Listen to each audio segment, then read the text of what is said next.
Elhamdülillahi Rabbil alemin. Esselatu vesselamu ala Resulillahi Muhammedin ve alihi ve sahbihi ecmain. Esselamu aleyküm ve rahmetullahi ve berekatuhu. Hayırlı günler. Allah subhanahu wa ta'ala hayırlı işatmaları nasip etsin. Her biri bizge turmuşlarımızga bereket, tenlerimizge selametlik. İlk günlerimizge tanışlık, ko'ngillerimizge ma'rifat nurları salıp rıza bulurday bir kulları bulup bizni nasip etsin. Peygamberimiz sallallahu aleyhi ve sellem şu İslam dini turunda inna hada din matinun fafgalu fihi bir rifqi. Yani din İslam bik nak, bik kuvvetli yaratılgan, bilgilengen Allah Teala tarafından. Bu dinde yumuşaklık bilen yürüyüz. Yani din İslam bulay da nak ol, bulay da katı ol, şeriat bik katı.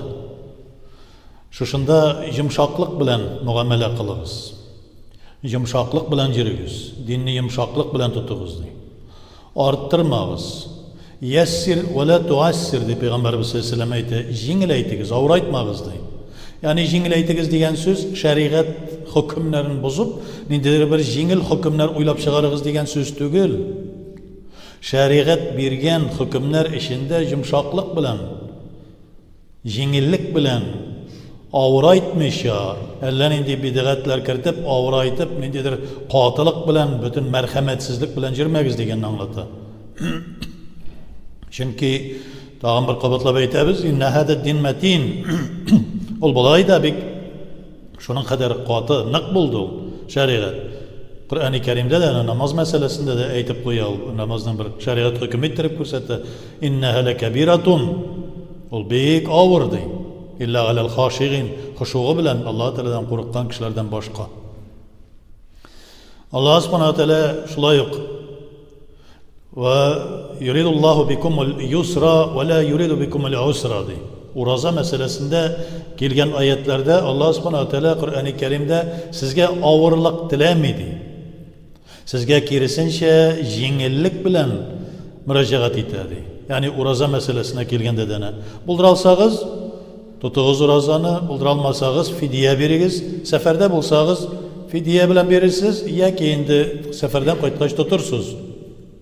Ama uraza tutup bitiriyoruz, kefaret kılıyoruz, yani kaza kılıyoruz, hem kefaret kılıyoruz, hayırlarekti, fidye verirlerden, sadaka verirlerden, selametliğiniz bulsa. Namaz kılıda da şulay yok, Peygamberimiz sallallahu aleyhi ve sellem. Eğer bulduralsağız, ayağı oraya okuyuz, bulduralmasağız, oturup okuyuz. Çünkü Peygamberimiz sallallahu aleyhi ve sellem oturup okudu, son günlerinde.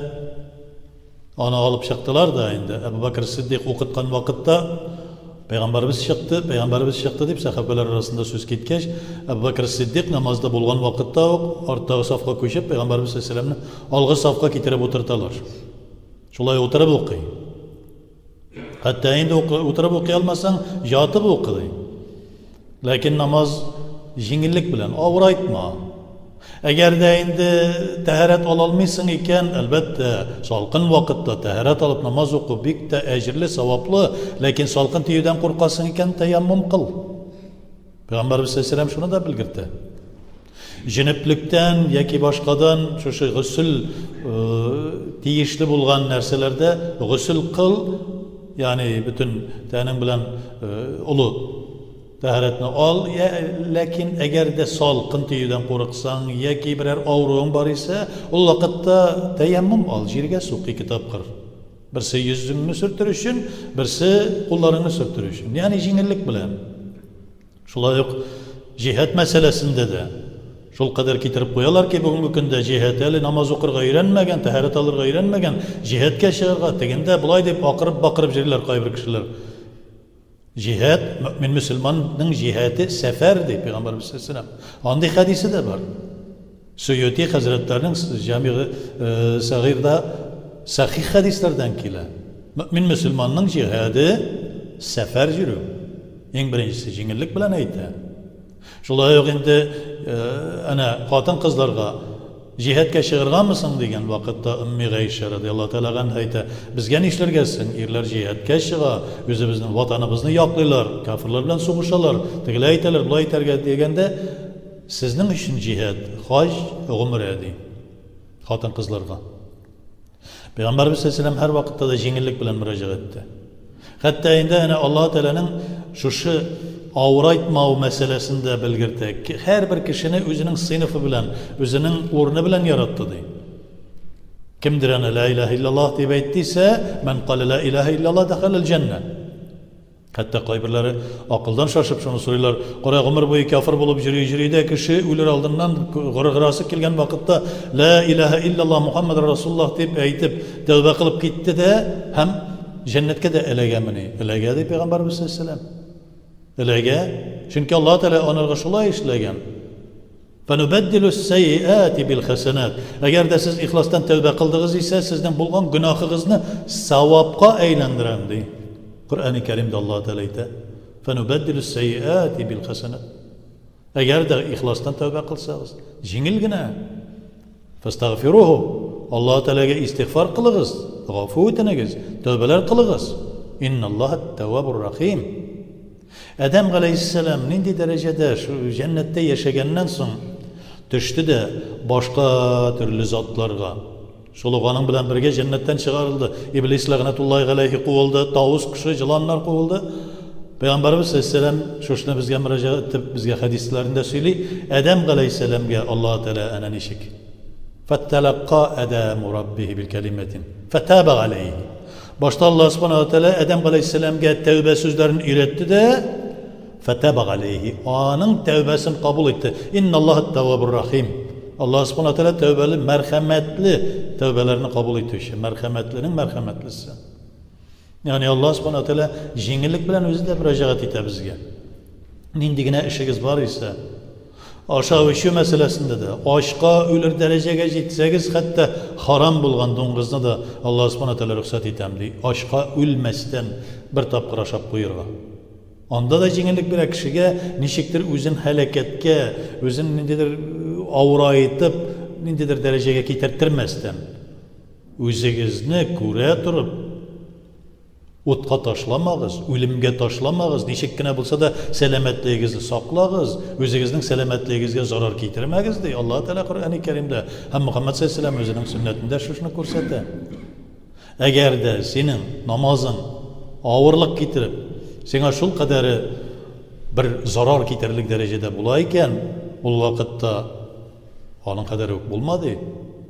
Birisinde kelip kiren meşetkede iki şu kalın arasında jip tarttırıp koyulan bu kimdi? Bu nerse bu dey. Qaybir sahabeler ayakta basıp turalmağa şu jipke tutunup turalardı. Jipke tutunurluk derecede namaz bulmazdı. Ayakta basıp turalmışsınız iken birinçiden onun kadarı nefillerini ötemegiz. Çünkü farzlar, sünnetler var. İkincisi, eğer de ayakta basıp turarlık almışsınız iken, çok kadar organsız iken oturağızdı. Jipke tutunup, jipke basıp tutunup dayanıp dururluk derecede tügül. Bütün nersede Allah subhanahu teala bizge jingillik bire. وَلَا يُرِيدُ اللّٰهُ بِكُمُ الْعُسْرَ. Allah subhanahu teala sizge ağırlık dilemi. يُرِيدُ اللّٰهُ بِكُمُ الْيُسْرَ. Allah subhanahu teala sizge jingillik dileyi her vakitte de. Şuna göre Peygamberimiz sallallahu aleyhi ve sellem de اِنَّ هَذَا الدِّنْ مَت۪ينٌ. Bu din bik katı, bik nığul. Onun nigizi de bik nık.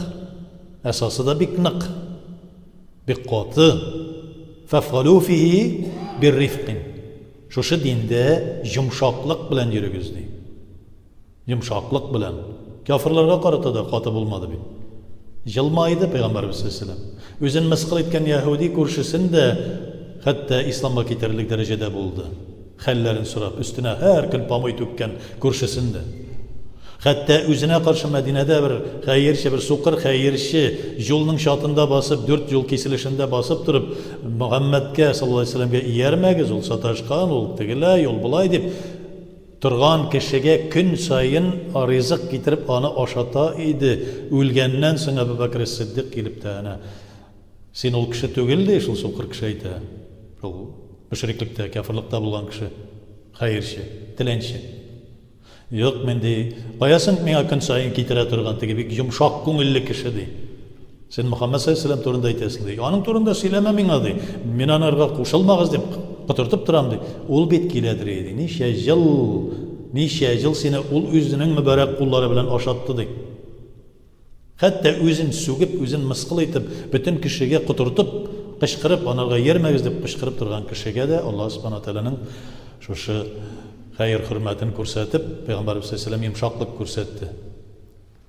Яссир ва ла туассир дигән сүзне тагын кабатлап әйтәбез, шәригатьтә булган хөкемнәрне үзгәртеп, җиңел мәсьәләләр кертү дигән сүз түгел. Шәригатьтә булган авыр бул килә торган, сиңа авырлык китерә торган бер мәсьәләдә аның әгәр дә җиңел юллары бар икән, шул җиңелләре белән барырга тырышыгыз дигән сүзне аңлата.